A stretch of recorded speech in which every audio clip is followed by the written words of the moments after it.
the amount of work that goes into this, and the being charged with looking at the educator and administrator evaluation system is a big deal. I know because I was on the receiving end the last time it was revised, and I know the amount of work that goes into this. So I simply want to jump on for a second to simply say thank you, and thank you for being a part of this work and agreeing to step up and work arm in arm with us at the agency as we get this done. So thank you, and Shawana, I'll turn it back to you. Thank you, Dr. Tucker. Thank you so much, Desi, for joining us and for your words of wisdom.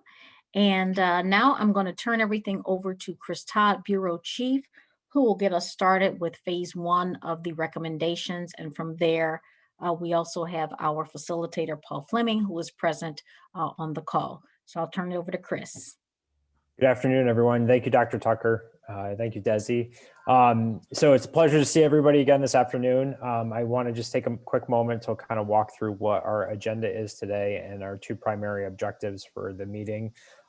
So really the goal today is to focus on phase 1, which is to produce recommendations for the State Board of Education regarding flexibilities for the upcoming 2021-2022 school year. Part of that process today, we will look at the feedback from the different organizations that were submitted. We'll have a kind of a conversation around what we're identifying as short-term and long-term parking lots. So those topics of concern that came up from the feedback that we'll look to address in either phase 2 or phase 3 of this work. And then Dr. Paul Fleming will walk us through kind of a consensus process, and we'll spend some time looking at draft recommendations for the flexibilities. So today's objectives are really to review that bridge to practice that everybody did. We want to thank everybody. We recognize it's a really truncated schedule for phase 1. And we know that you worked really hard to get input from your various stakeholder groups and to kind of help inform this process and the decision. And then really the goal is to find and build consensus around recommendations for this department to present to the state board. So to kind of kick off today, just a few reminders regarding norms and a couple of housekeeping things. So we are recording the message. So as you guys saw from the website that was shared, we posted everything within a couple of days of our last meeting. So the recording is there, the chat transcript is there, all documentation, everything going along with that. We will continue that process moving forward. We ask that when you can, please remember to mute yourself and be aware of background noise. And then we want to acknowledge and remind everybody that the chat box is going to be a continual feature for us to capture input, to capture wonderings, thoughts, and kind of commentary as we move through the process. You want to advance, Paul? Yeah. Additionally, we want to acknowledge that everybody's input is important. Please be aware of airtime and encourage all voices to be heard. We felt we had a really rich conversation at our first meeting, and we're looking forward to expanding that today. And again, as we go through today, if there's additional comments or questions you'd like to pose and you don't feel that you have the opportunity to do so, please feel free to put them in the chat box. Ultimately, I think we wanted to start with our vision again and just remind everybody that really the goal of this work is to have educators across the state feel as though the evaluation system is one that supports continuous feedback and growth, and that we're all working collectively to achieve that goal.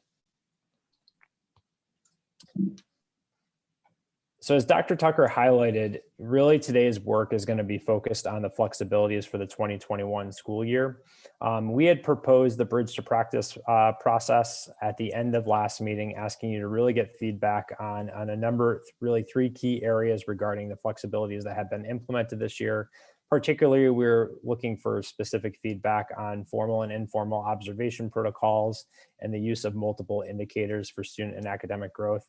As I'm sure you'll see from the feedback that we shared with you and from what we discussed today, we got a wide variety of feedback, both on kind of looking at the current flexibilities that were in place and where we think that they were strong, where we need to make some adjustments and some considerations for moving forward. In addition to, a number of organizations took it as an opportunity to provide even more in-depth feedback on the educator evaluation system as a whole. And so really what we tried to do, and again, kind of the short turnaround, was we tried to capture all the feedback that the organizations provided. We tried to build connections across the various organizations and across the feedback. And really the goal of today is, as we walk through everything, please know that each step of what we're providing was informed by what we saw were ongoing trends, themes, and kind of pertinent pieces of feedback from the various organizations. All organizational feedback is captured, shared with you both through documentation. It's also going to be uploaded to the website. So as we're continuing this process of feedback, both through this group and from other external stakeholder forums, we'll be using the website to kind of document everything. If you want to move to the next slide, Paul. So as we discuss today's flexibilities, we do want to acknowledge that there are going to be some areas of concerns and topics that came up through the feedback that we feel may not be as pertinent to today's conversation, but we wanted all the groups and all of you to recognize that we did hear you. We saw that as a concern or an area that we need to spend some significant time at. We're just going to propose that we shift some of those topics to either our phase 2 work in looking at kind of the coming months and what we would like to make in terms of long-term changes to the guidelines for the 2022-2023 school year and moving forward, and then potentially some long-term shifts that would require some legislative proposals. So if we want to take a few moments and just kind of look based on the feedback that we saw, that reassessing the 4 performance ratings was something that was consistently brought up across a number of the various stakeholder groups in the feedback. We see this as both a short-term and a long-term goal of our work.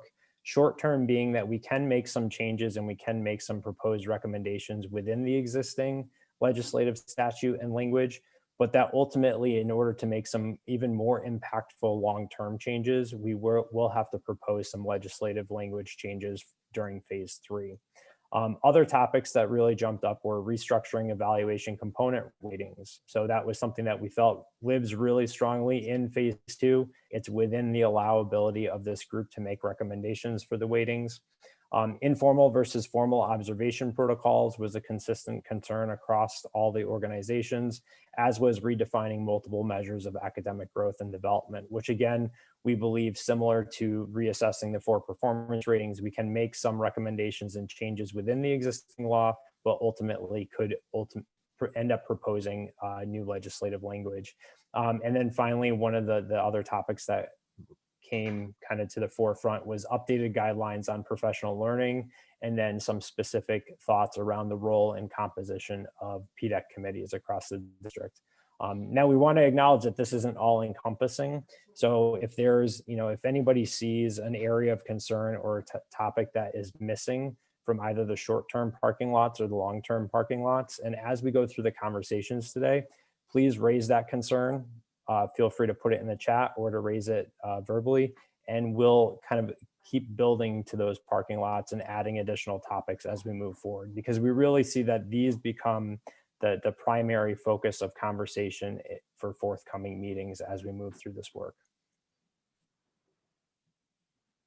And again, as kind of I had previously said, really the 2 big areas that we saw that across multiple organizations that jumped out that would require some legislative language changes were the 4 performance ratings, and then redefining multiple measures of academic growth and development.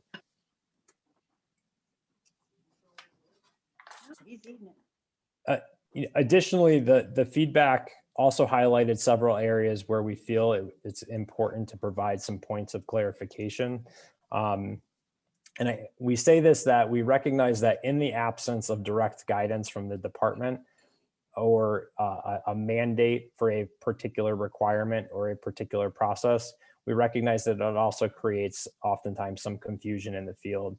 So some of the points of clarification that we saw, and these were some misconceptions that had kind of come back through the various feedback loops, but then as Sharon and Kimberly have talked, there are also points of clarification that have come out in the past from other districts. One of the things that I think people generally were supportive of the flexibilities, there was a lot of discussion around the requirement of one SLO. And we wanted to remind everybody that the requirement of one SLO with multiple indicators has always been allowable under the existing guidelines, and that using a standardized assessment when available and appropriate was always the kind of the terminology that the department has pushed out. Additionally, we've pushed out previous communications from the talent office, which really emphasized the ability to allow for one formal observation and one review of practice for tenured staff on an annual basis. So some of the feedback that we got from organizations was looking at how to differentiate the evaluation system for both tenured and non-tenured educators. And we just wanted to, again, clarify that there is the ability to do that within kind of the existing framework. There were some questions about whether or not the summative rating was required on an annual basis. And we wanted to just point out that this was an area that we had addressed with our legal team, and that, well, all the statutes, there's multiple competing statutes in terms of what the superintendents have to report on. And then there's also the statutes within educator evaluation. But an annual summative rating is required pursuant to the statute.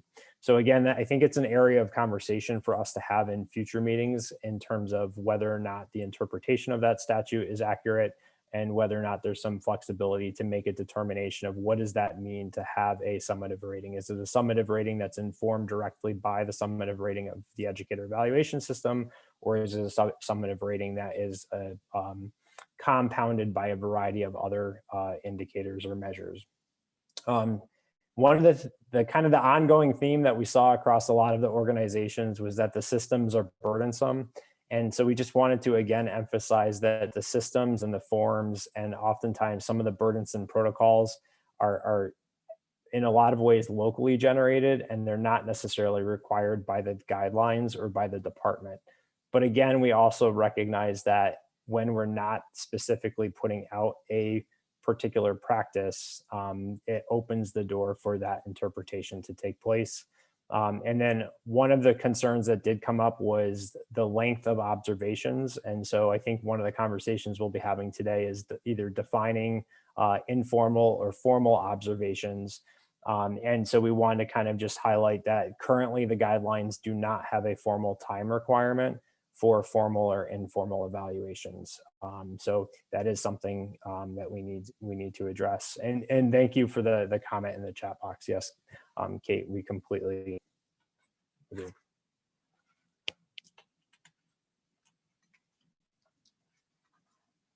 So at this point, I'm going to turn it over to our colleague, Dr. Paul Fleming. And again, I think our goal today is to really open the floor to have much more meaningful dialogue and conversations than we were able to have during the first meeting. So Dr. Fleming.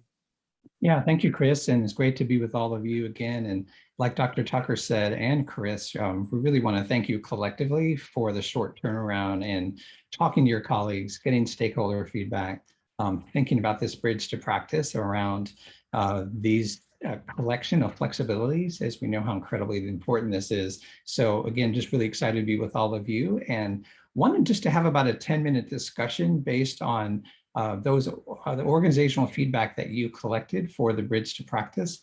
And again, really appreciate just the opportunity and your willingness to engage around this critical topic, and to see, broadly, and I'll put this back up. I lost all of you for a moment on my monitor, so that was strange, but the idea of, thinking on a couple levels, right? Thinking about the feedback you receive from your colleagues and from your stakeholders and from your constituents and the folks that you interact with every day. Where did you see more broad agreement around the flexibilities and their value and should be continued for next year? And then where did you see, patterns, if you've had a chance to look at the chart around the organizational flexibilities, their lesser value and perhaps, stopping for next year based on the questions that you were engaging with?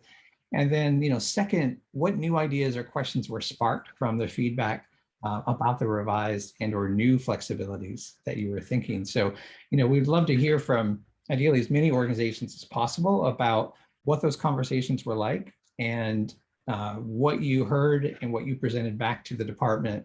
And also if you've had a chance to see how that compares to what others are sharing as well. So just wanted to have an open-ended discussion for about the next 10 minutes or so before then going back and doing a review of the flexibilities that are being proposed and thought about based on your thoughts and ideas and recommendations as well. So with that, I would open the floor and love to hear from all of you in terms of what you heard, what was a value, what was maybe an emphatic no, right? And should stop as well. Yeah, Kate, if you want to start, thank you for raising your hand on that. We appreciate that. Thank you. I didn't expect to be called on immediately, but thank you. Yeah. So I'm not entirely sure how the flexibilities have changed from what was offered this past summer. It looks essentially to be the same as this past summer. So I'm hoping there could be additional clarification because I'm not really seeing how the flexibilities have been adapted based on our feedback. And I also, I just want to stress that when I was reading through other organizations' feedback, and we've worked really closely with many of you for months now, it seems like there's a startling consensus around a lot of big things. And while I do understand that we are constrained or our hands are tied by it's late in the session and we can't change statute, I urge this entire committee, which is filled with creative, bright minds and organizations committed to educators and students, that we can find a better way to make life substantially better for administrators, for educators, and for kids next year. And I really strongly believe the current set of flexibilities do not do that.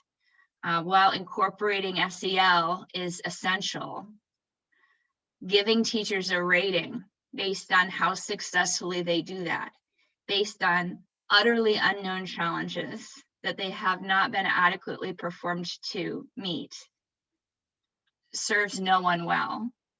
And I'm really distressed. I put together a lot of research that I was hoping to share with all of you on, the stagnant growth academically of students pre-pandemic and skyrocketing anxiety and school disengagement pre-pandemic, which just happened to correspond with the past 10 years, the past decade of emphasizing standardized testing tied to teacher evaluation. And I'm concerned that tie, I respect standardized test data. I think it's useful. It's extraordinarily useful. But when you tie it to a teacher's performance, that takes a tiny piece of a puzzle and exaggerates its importance. And that becomes the whole thing, to the detriment of the quality of students' educational experiences. And I think we're seeing that kids are going to college ill-prepared academically and even worse prepared emotionally. And I think we are forfeiting our responsibility if we don't do the best that we possibly can to address that next year. So thank you so much. Yeah, thank you for starting us off, Kate. And maybe could you speak just briefly a little more about perhaps one idea or thing that you perhaps didn't see right in the current flexibilities that you would like to have added for next year as one example would be helpful to I tell just us. don't see anything different. And I admit I may have, there was a lot of documents to read through, which is awesome, but I could have missed it, but it just looks like the same set of flexibilities. And I don't see how these flexibilities will ease the burdens on administrators, ease the burden on teachers, and I don't see how it's meaningfully going to address a completely new situation next year that we have never before in all of humanity faced. I don't see how the flexibilities are going to help with that. It seems like SEL is just added in, and that's the only thing that's really changed. Yeah, well, Okay, well, and thank you for starting. And I know Sharon and Kimberly will be sharing in a moment just a highlight of those proposed flexibilities. So hopefully that'll provide more clarification to your thinking as well. Yeah, so other folks and other organizations thinking about what is providing value and what did you hear that was also different or problematic? Yeah, Mary, thank you. Thanks. I agree. I feel like this year we added SEL goals in some districts, supposedly with mutual agreement, and many districts did that.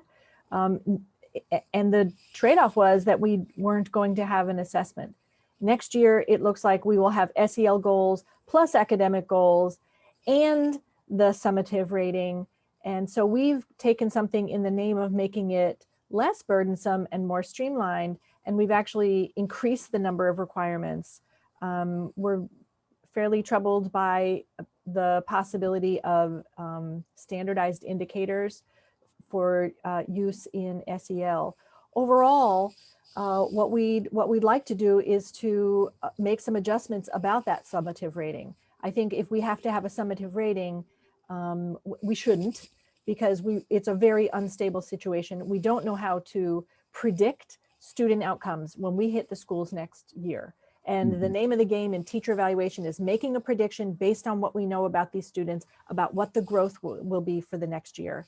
And I would propose that we aren't going to be able to do that next year. So I think we really have some important things to work on there. Thank you. Thank you. Appreciate that. And Fran, thank you for raising your hand as well. Yeah, there you go. Trying to unmute.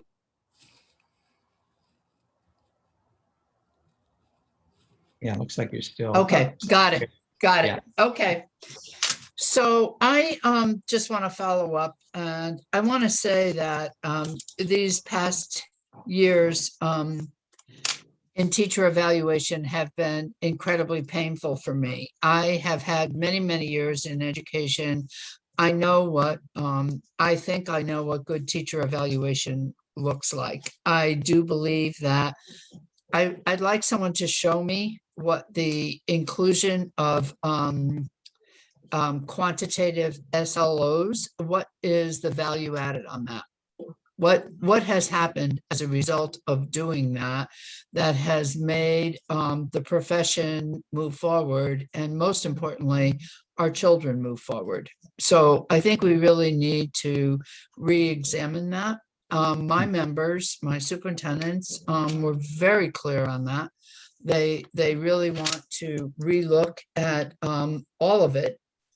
And I think I understand that some of this is legislation, but I also understand that time is limited. There's an urgency here. And I think that if we keep on doing the same old thing, we're going to keep on getting the same old results. And I think that we have the opportunity right now to embark on something brand new. I don't know what that means, and I don't mean to drop it on Chris Todd or Shawana, but I do believe that we need to be looking bigger and bolder at what needs to change. And if we can't change it next year, we need to be very, very clear that we're just, we feel a sense of urgency and want it changed immediately.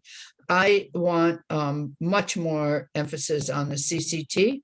I want more emphasis on practice and how we go about being a partnership between the supervisor and the teacher so that we're both learning. It's a partnership. And I'll stop there. I, of course, agree with SEL and all of that, but I want you to know that last Friday, I had the opportunity to spend an hour in a Zoom call with Linda Darling-Hammond.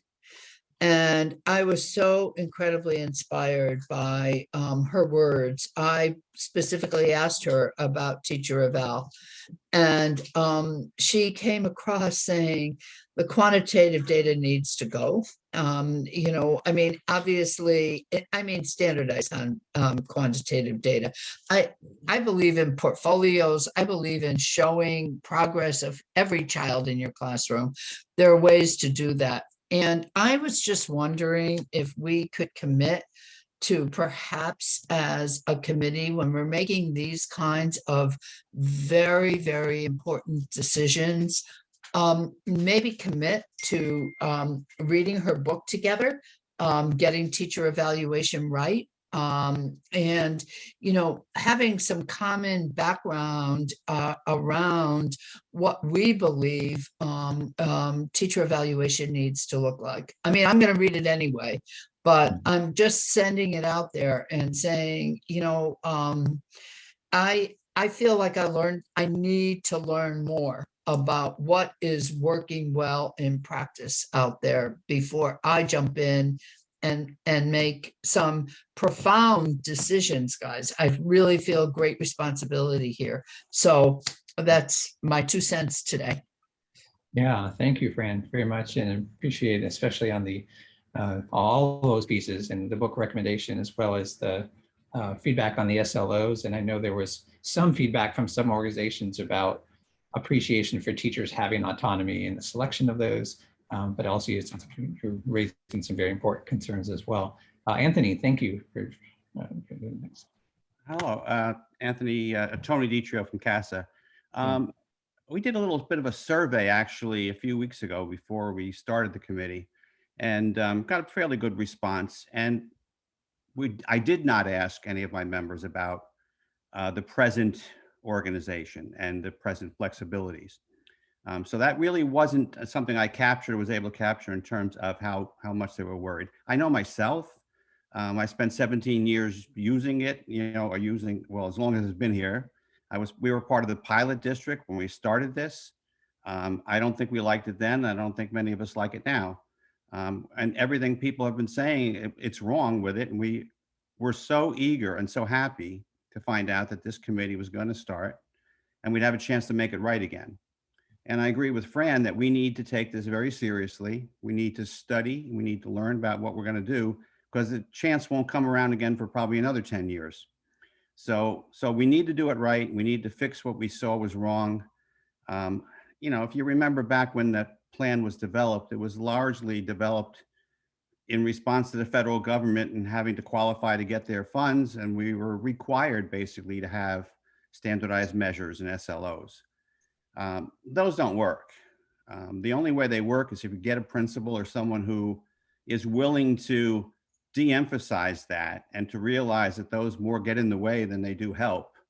And you take advantage of the meetings you do have with teachers and the feedback you get when you have those discussions with them and the information you gather. We've got to stop rating teachers based on data. I'm a mathematician. I'm a math teacher by trade, but I can tell you it's a very tricky slope. And I would dare anybody to show me that they can make a direct connection between collecting data on SBAC and whether a teacher is effective or not, that they could make a case that actually works. So we've been dealing with a flawed system for a long time. I appreciate the feelings that some of you are expressing about changing it for next year. I'd rather focus on what we can do for the long term. I think we can get by next year with the flexibilities we have. Reality is this evaluation system hasn't changed ratings for teachers at all. I mean, we still have 90% of teachers are proficient or better. So I don't think it's an immediate problem. I'm more worried, and I think my group is more worried about what it's going to look like in the future. And that's where I want to put our effort and time. Yeah, thank you, Tony. And I think that echoes what the department's thinking, right, with this phases, right? Or as you noted, this phase about what has to be prepared and recommended for the state board soon for next year with flexibilities, but then also, as you're noting, the longer term opportunities to reimagine educator evaluation. And I think that's by design where the department is thinking, right, and how that could play out. So thank you for highlighting that need of also thinking both. Yeah, I think this committee, the council, thinking both short term and the long term, right? And to do that, let's see if we have one more. Yeah, one more person. Thank you, Elizabeth, if you'd like to, and then we're going to go to this next piece to kind of review. And thank you for this flexibility. good conversation.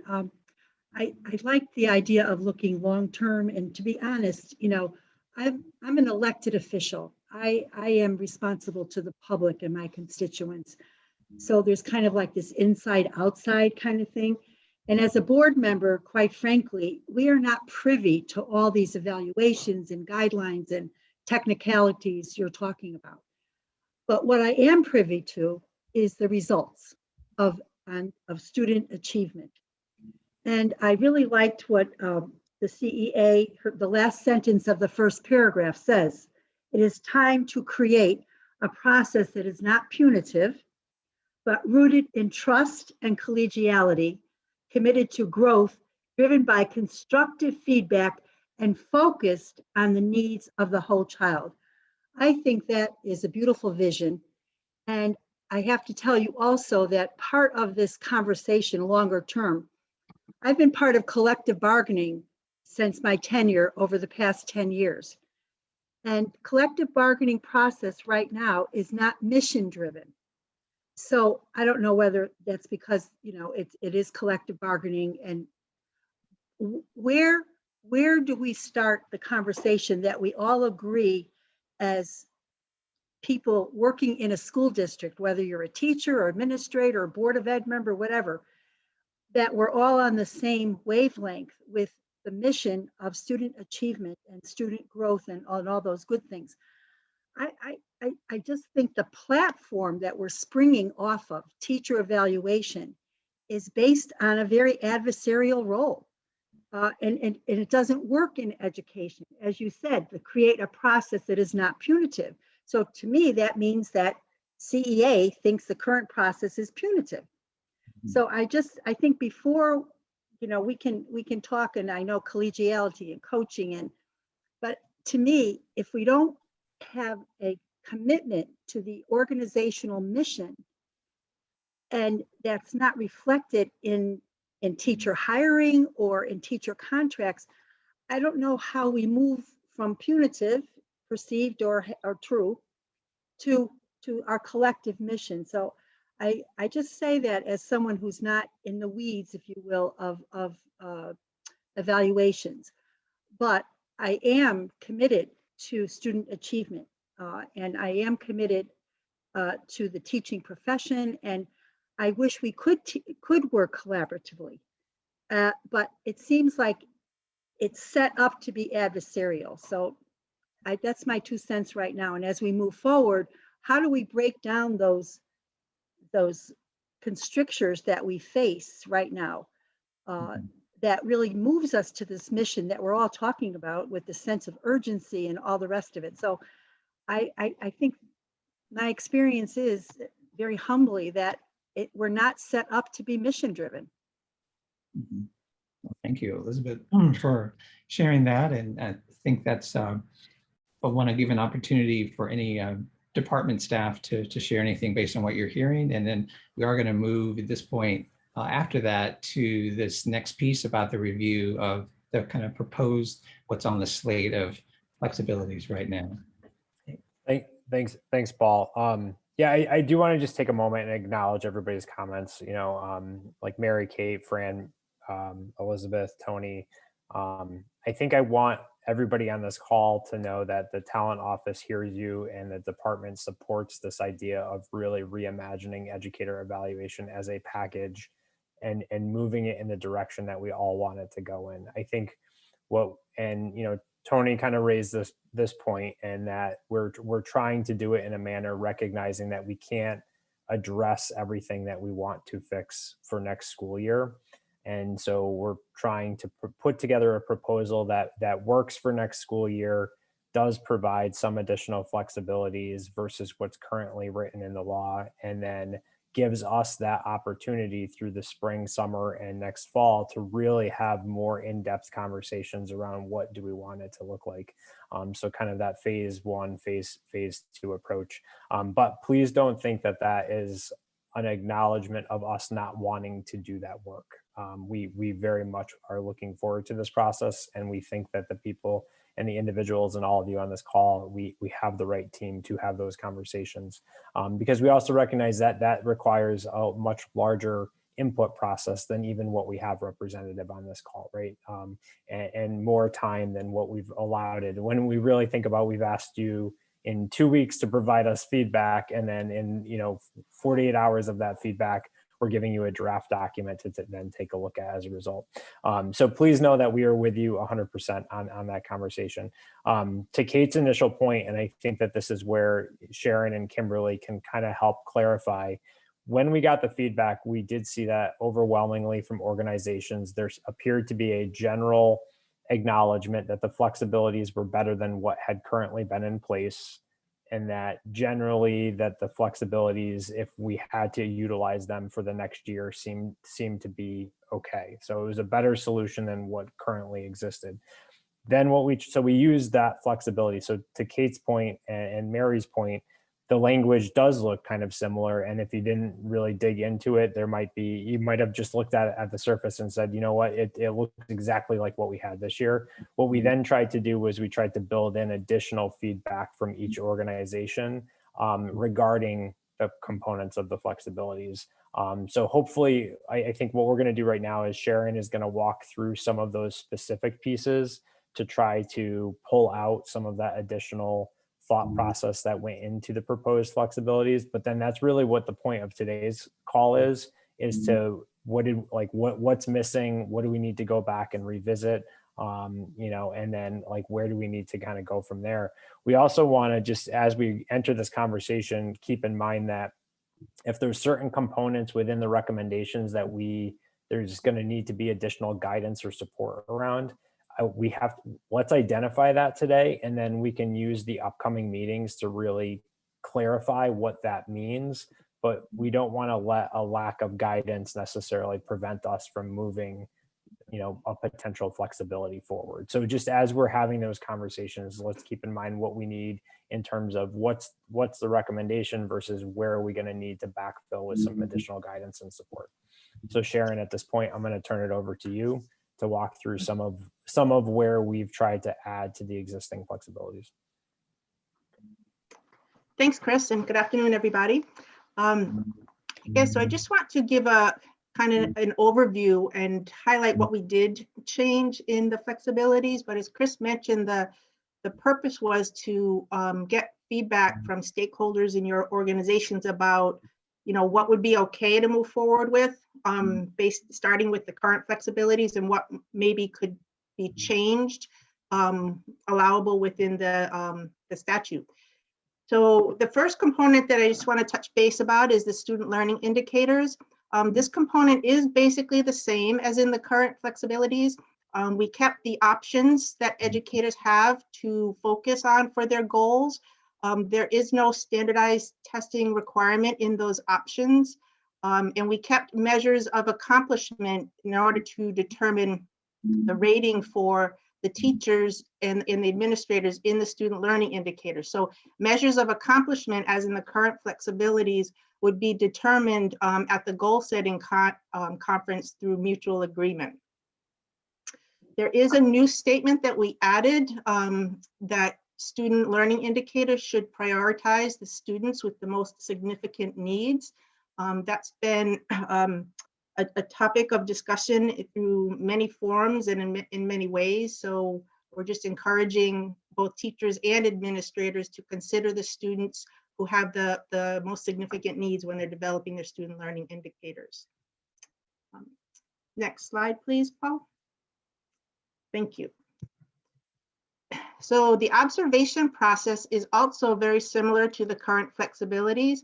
However, the draft includes just a minimum number of observations required. In the current flexibilities, we had a range of what that minimum would be. So we took out the range and just put the minimum number. But we did add a statement encouraging evaluators to provide additional opportunities to check in with staff who are being evaluated regarding social and emotional well-being and support.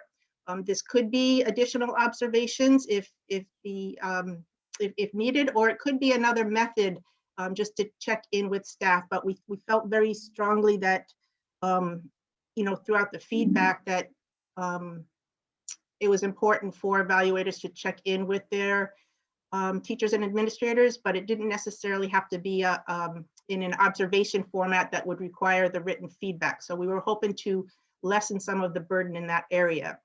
We did include a proposed definition of formal and informal observations. That was a request that several of the organizations had. So it's just a proposed definition. Definitely welcome some feedback on that. Next slide, please, Paul. Thank you. Sharon, if we could just go back one, I think there's just one piece that we do want to highlight. There was a number of feedback regarding non-classroom based educators and kind of the use of the SES rubric. So one of the proposed flexibilities that we did include was that those educators that were serving in a non-classroom based role and that are being evaluated by the SESS rubric could substitute reviews of practice in lieu of the informal observation protocol. So recognizing that, the actual classroom-based observation might not be the best approach to capture that. So could we then supplement reviews of practice instead and take kind of more of a portfolio-based approach to that piece? So Sharon, I apologize for jumping in there. No, thank you for that clarification, Chris. So for the next component, both teachers and administrators have a component that's worth 5% in their overall evaluation. For teachers, it's either whole school student learning indicators or student feedback. And for administrators, it's teacher effectiveness. So with the consensus of district PDEX, we thought that districts could have the option to either continue to implement these components within their current evaluation and support plan, or they could choose a special area of focus to improve their professional practice or to support a school-wide area of focus. This addresses feedback from your organizations about the need for overall change in the evaluation and support system. And while we can't change everything for next year's flexibilities, we thought that it would be an opportunity for districts to maybe focus on an area that they feel would benefit the district, the educators in the district this year, more so than the current 5% component.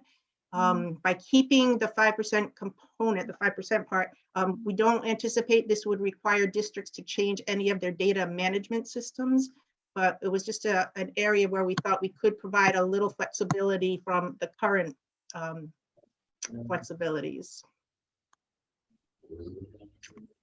And then the last, so the 4-level matrix rating system. Sharon, can I ask a question? I'm sorry. I guess I'm a little confused between the 45% measures. There was language in the above about so measures of accomplishment. Yeah, so measures of, what's the difference between measures of accomplishment and then that 5% that's learning that could be implemented whole school? It's an area of focus, a whole school area of focus. So I'm sorry to be dumb, but I guess I'm wondering, is measure of accomplishment, is that a teacher input? I'm trying to keep it simple for myself. Is that's what's currently in the flexibilities, right? Kate, is measures of accomplishment. So rather than the requirement to focus on percentages and goals, and we to give a rating on some new learning in terms of implementing SEL strategies or focusing on SEL, we gave the flexibility that the evaluator and the educator could determine measures of accomplishments. That's what currently exists. And you're talking about for the student and not a measure of accomplishment of what the teacher did. No, it's a measure of accomplishment in terms of whether or not the teacher achieved their student learning goal. Okay. Okay. Thank you. Sorry, I'm just wrestling still with this. Does that answer though, Kate? Yeah, I mean, I guess that my bias is I like this idea of measuring teacher input, you know, and so I now, the inputs of teachers versus the outputs of teachers. So I wanted it to sound different. So it's just my own bias coming in. Let me just go through one more part, the 4-level matrix system, Kate, and then we'll break into the 2 breakout groups. And that might be a great discussion to have in your group. And then we can kind of summarize feedback from both groups when we come back together. Okay, thank you for bringing that up. So the last component that will be different will be the 4-level matrix system. And again, I want to echo what Chris said. We heard feedback from most of your organizations that this does need to change for the future. So we want you to know that we hear you, and that is certainly one of the topics that will be discussed in phase 2. But for the current flexibilities, we are bound by the statute. So these will return for the 2021-22 school year. The flexibility here is an option for districts to use a holistic review of evidence that would be collected for each component to determine the summative rating. And that would be in place of some of the numeric kind of systems that have been in place prior to the pandemic. But the flexibility is the option of a holistic review of evidence. The rest of the process described here is just bringing back what is in our current guidelines, just to clarify a process for determining the summative rating.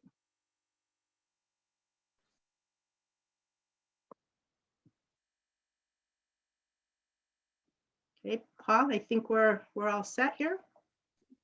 Great. Well, thank you, Sharon. And we know, again, as Kate, you mentioned, I think there's a lot of questions, and that's good for determining and thinking about and getting clarification, right, as going forward. Also wanted to just say, just to reference some of the earlier comments and just know that from what I've seen, especially from states that are going through a similar process, this is all really important for your feedback and also really normal to be thinking about both short-term and long-term and taking time to get it right, as I think somebody shared about the perception of it not being punitive, but around continuous growth and learning, as Chris also echoed and re-emphasized as well. And I think that's really, really important. I know New Jersey, I know Delaware have been 2 states that come to mind that have done this recently. And it takes, as all of you are noting, just takes a lot of thought and feedback. So again, I want to thank you. I think this next piece is we do want to put folks into 2 breakout groups. And I wanted just to briefly introduce my colleague, Nikki from Learning Forward, who's much more resident expert on everything Zoom, and we'll be handling that with the idea that, as you see, we know that consensus is not reached overnight, but we also remain dedicated to that for the council, that we hope that going forward, these guiding principles will be really a key focus, right? So one, that you feel your voice has been heard and been listened to, because we know this is key for transitioning, as we said, an educator evaluation system towards these desired vision and goals. Second, that you understand the proposal around the flexibilities that will be recommended and taken to the board in May. And also long-term beyond this meeting. And then third, it's clear to you that the will of the group has emerged around this proposal. And we know that, again, these things don't often occur overnight, but we wanted to be visible about the consensus principles and the protocol that's there. So what this means is we're going to spend about 20 minutes in 2 breakout groups, and you will have folks from the talent team and myself in those 2 groups to continue this conversation, right? Thinking broadly about these questions about, where do you believe the things that have to be in there for next year, since we're focused on that in phase 1, what are some of the flexibilities that may be nice to have, but not essential for next year? And also thinking about what could be clarifying guidance, both for next year and long-term. And certainly, again, is there anything missing that needs to be included as essential, right?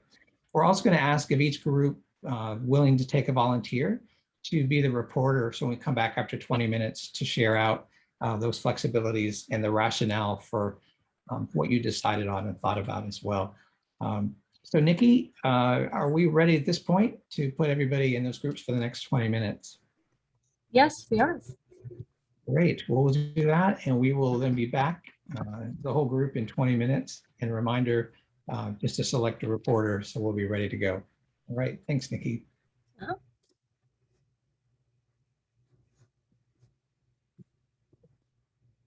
Your head. I'm not scratching my head.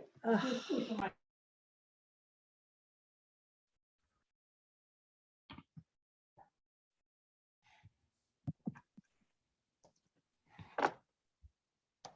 Well, we're the only ones back. I know, it always happens, right? Okay.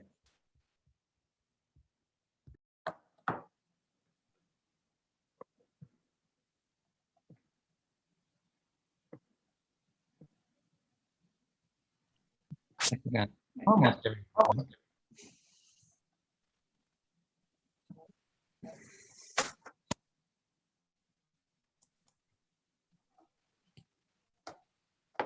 Well, thank you. And we do know, we acknowledge that there's never enough time on this. So we know that in the breakout groups, that the challenge of how to get this, but it really is conversations.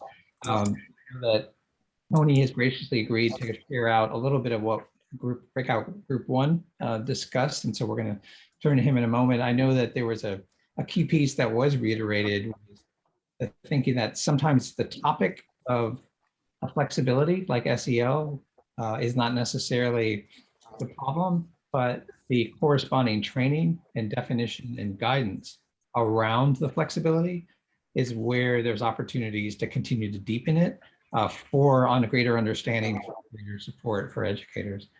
So with that, I'm going to turn it to you is to share a little bit of what else was discussed, and then we'll go to breakout group 2. Thanks. Well, actually, Paul, you just said it. We spent the entire time talking about SEL. We didn't move off of it. It was a spirited conversation. And it seemed the consensus was that having SEL as part of our flexibilities as it was for this year was a good idea.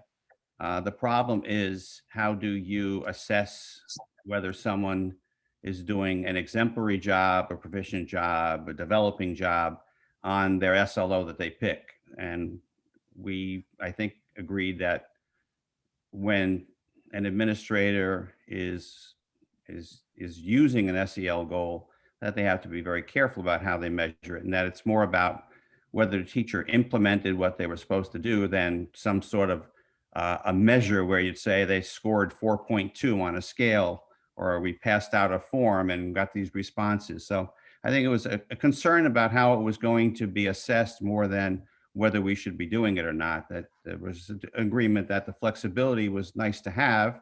SEL has got a great future, but there's a lot of work to be done and a lot of training to be done before we can really tie it to student achievement. Great. Thank you again, Tony, for doing that. And we'll go to breakout group 2, and then we'll certainly tie that back into a whole group discussion. And so I know Chris and Kimberly, you were in there, breakout group 2. Yeah, no, thanks, Paul. Similar conversation. Bill volunteered to kind of report out for our group. Thanks, Chris. So I'll kind of pick up where the last group ended, because that's kind of where our discussion ended as well. Talking about if there were to be just one SLO with an SEL focus, to have that measured in a holistic, qualitative way, looking at qualitative measures of accomplishment, but with the need to be, very clear and to have consistency from district to district about, what those measures are. And again, we talked about teacher inputs versus student outputs and that kind of thing, but and that's where the work needs to be done. But definitely it seemed to be there to be agreement that any kind of measure would be holistic and qualitative. We talked about other things as well, kind of a basis of trust and accountability kind of have to go hand in hand for any kind of evaluation system. Talked about training for those doing the evaluation, making sure there's calibration and really putting a focus and emphasis on that. The need for ongoing actionable feedback with conversation, and seemed to be instances where that had been lacking. Discussion of subjective versus objective factors in the evaluation process. So, many of those topics kind of wove in and out, but I guess our bottom line was if we could move toward, at least for next year, that one SLO, whole SEL focus, and then an overall holistic qualitative way of looking at teacher, not only teacher performance, but teacher practice as well. If the matrix is not required, then let's get rid of the matrix and really look at it in that holistic way. Thank you, Bill. And sounds like a very rich discussion as well. And I think the quick follow-up question maybe for Chris and the department, the talent team, is based on what you heard about the one SLO focus and SEL and other pieces. Are there any of those areas that you're already thinking about are opportunities to provide additional guidance / training, right, for next year with this kind of current set of flexibilities, right, going forward? Yeah, I think regardless of where we land, we recognize that there's going to have to be like an amended training for those that are going to be evaluating for next year, so that there is more clarity and consistency across the group. We have a structure in place for training administrators. We're looking at amending that to support whatever recommendations are put forth by the council. I think it was clear in our group, Bill did a great job of kind of peeling back some of the layers of our discussion, but measures of accomplishment, it was clear in our group that while that was well received across the state, not having a clear definition of what measures of accomplishment meant created confusion across districts, and it looked very different in some districts than other districts. So I think some of the flexibilities have some wins, we recognize that we need to provide additional feedback collectively as a group around what that specifically looks like. One of the lingering questions that we had was, we recognize the emphasis on SEL. We also know that there were educators that liked maintaining the focus on kind of academic goals or other goals that they had been working on for several years. So I think one of the questions we have for the larger group is, there seems to be some agreement on this council about one SLO, which we think we would support. And so the question is it one SLO with a holistic qualitative approach, and then allowing those categories that we had proposed within the flexibilities, one of which being SEL? If I may, yeah. I'm sorry. Go ahead, Kate. I see some nodding of the heads too. And yeah. I would say we want mutual agreement between the evaluator and the teacher, and that is the conversation that should determine what that one SLO should be. It could be that it's highly appropriate for it to be an academic SLO with standardized indicators, and that may serve everyone's needs and promote the students' needs above all. And it may also be a totally appropriate thing for it to be an SEL with without a standardized indicator, with measures of accomplishment of teacher input rather than student outcomes. Thank you, Mayor. I wanted to just share too, I shared this in our breakout group, but I wanted to share it for the other breakout group as well. We are currently working with our colleagues in the Office of Student Supports to help us identify areas within the current CCT rubrics that are already aligned with some SEL practices. So we thought that by highlighting where those indicators are, that would lessen some anxiety because teachers are already familiar with the CCT rubrics. And if their districts are using another rubric, there's some alignment because they all have to align to the Common Core teaching.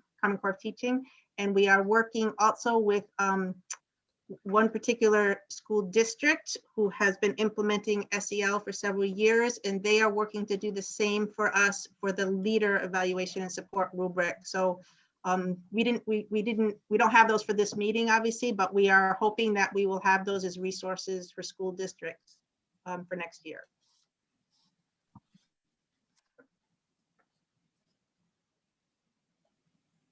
That's great. So yeah, go ahead, Elizabeth. Yeah. I have a question, and I like the idea of mutually agreed upon SLO, but what if you can't agree? Then what happens? I mean, I'm just asking. I mean, New Haven actually has a model that they've used for about 10 years. If the evaluator and the certified individual cannot come to an agreement, then they bring the disagreement to the teachers, Dave Ciccarella, the teacher union president, and the administrator in central office who oversees the evaluation process. And in the 10, 15 years that they've done that, they've been able to have some high level conversations about needs and professional standards and whatever it is, and have resolved each one without having to go to any further process with the superintendent. thank you. Yeah, we had a similar in Tennessee, and just similar to what Mary said, I think that worked really well. That would be referred to like a local district committee that's set up around educator effectiveness to help resolve. And it's, as she said, I think that's a really effective way. So it's not, well, initially Tennessee, we set up that the principal, the administrator, the evaluator, it did trump, and they had the final say. And after a couple of years, you can imagine that that became more problematic, depending on what the individual circumstances were, Elizabeth, right? So having that kind of local focus and local counsel is a really great idea. It works.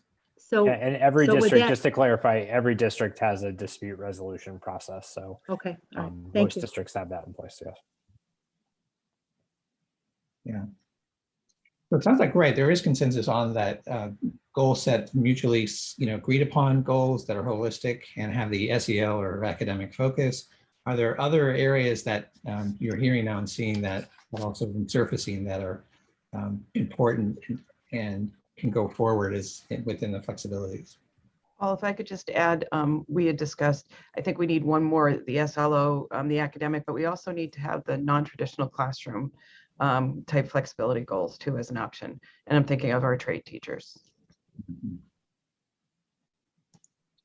And was that language then, Sharon and Chris, remind me, was that language in there in this current draft of the flexibilities for next year? We have some options that, as we discussed in our breakout room, that could apply to educators in the technical high schools, but we welcome ideas, Jan, because I don't work very closely with the technical high school. So, I think we would welcome your input on adding an additional option. Yeah, and just to be clear, it's not just the technical high schools. We have classes, that are carpentry or IST and things like that in our regular school settings. And it's very, very similar. The way they've, it's happened before is they actually put them in a classroom and that's how they measure it. Instead of what they're doing 90% of the time, which is the hands-on component. And again, it's just a comfort level, with the administrators that are evaluating them. So I do think we just have to be aware that there is a component or there should be a component for those that are not in the traditional classroom.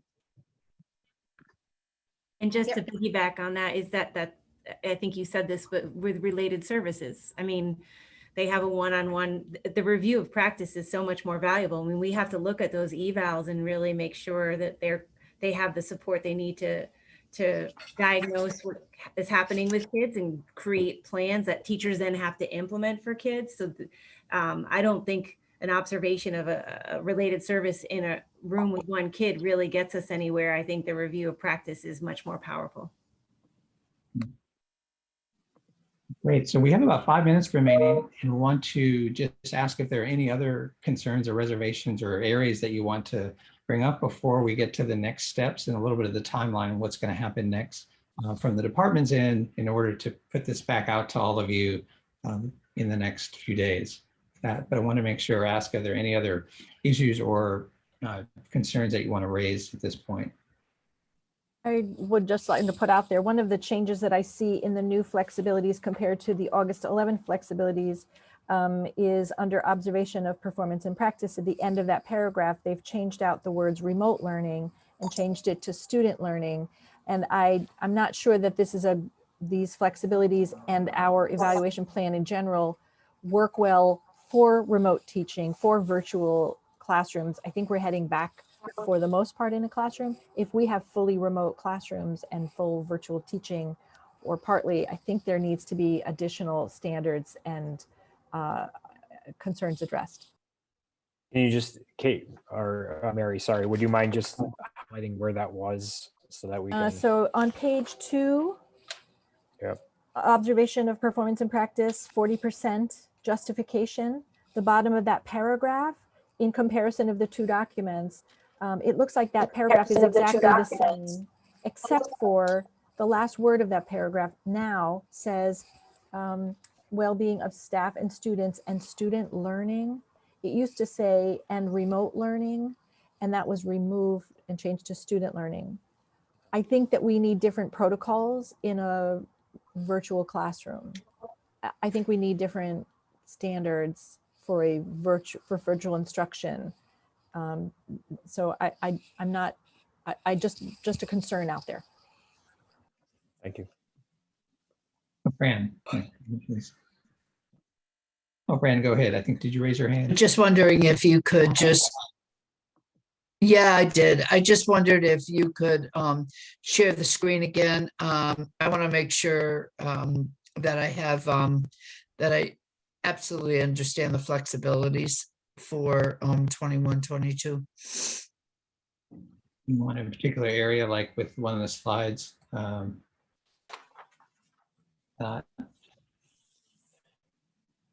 Fran, I just want to clarify. I think these the are, SLOs are, yeah. Yeah, these are just drafts. So I just want to clarify to the group that this is not, Okay. This is not our this was what we had kind of tried to pull together based on everybody's feedback to provide a framework for the conversation today. But this is just a draft. This is not what we've all decided at this point. Looking Okay. at that slide, And- I'm sorry. Go ahead. Oh, No, thank I'm done.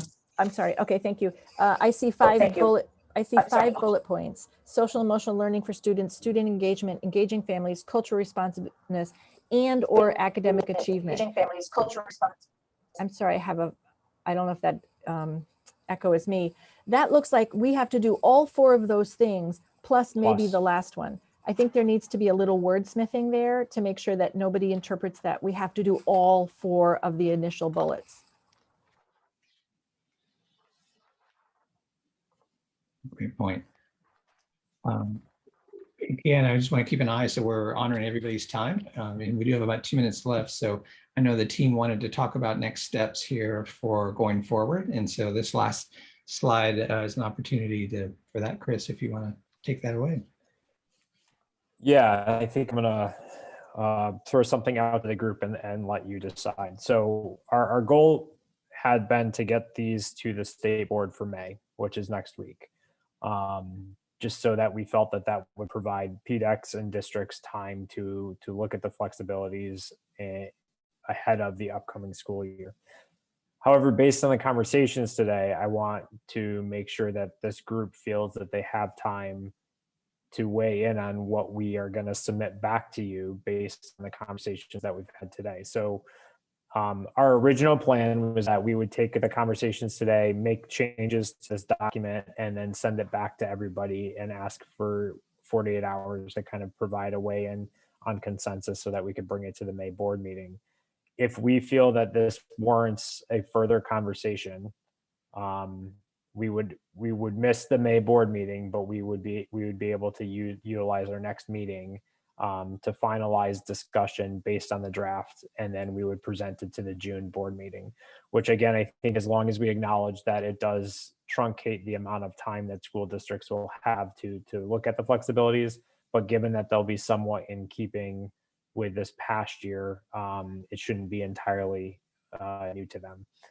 So I'm gonna put that out to this group. Would you like to delay us bringing recommendations to the state board so that we have time to reconvene at our May 11th meeting? So what we'll do is we'll take all the comments today, we'll work on the flexibilities, we'll send them back to you for time to review and discuss ahead of our May meeting.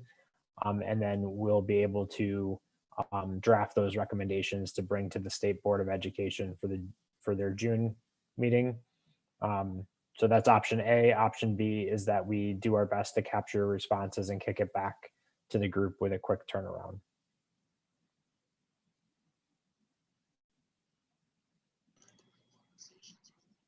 And if you want to put that in the chat, that's also fine. If you wanted to say option A for the, as Chris is saying, or option B, you can also either verbally or in the chat. Jeff, you look like you were giving an early thumbs up. Is that right? Yeah, so I'm a little bit more cautious here. So my feeling would be it'd be better to wait probably and do this in June rather than rush and not capture all the conversation and everything that's been going on here. So. Thank you, Jeff. I agree with Jeff. Yeah, we might actually have consensus on something today. Elizabeth, thank you for weighing in. Yeah. Anyone else want to second that around waiting and under option A? Do that. So I see Bill shaking his head. Mary, Kate. Yep. Okay. So then that will be our plan. So what we'll do is we will take the feedback that we gathered today from the group. We will look at what was shared with you ahead of time and we'll go through and make edits. We will kick that back to the team with enough time to provide it. I think there are some, given that we're going to have some additional time, I think it would also behoove us to really think about some of those definitions that we're going to have to provide additional guidance around. So measures of accomplishment being one. Again, we proposed a very simple definition for informal versus formal. If that's something that you would like to think about a little bit. And then I also think that if we are going to, it sounded as though there was some consensus around the summative rating would be a holistic review. So what we will do is we will work to gather some thoughts around what that potentially would look like. But if other individuals and committee members would like to do that as well, to bring kind of that conversation to the table. And so we'll plan that the May 11th meeting will really be focused on looking at the second iteration of the proposed flexibilities and building some consensus around that. And then additionally, as we're going through this, let's identify areas that we will need training. We can start kind of mapping that out with our other stakeholders and partners in terms of providing that.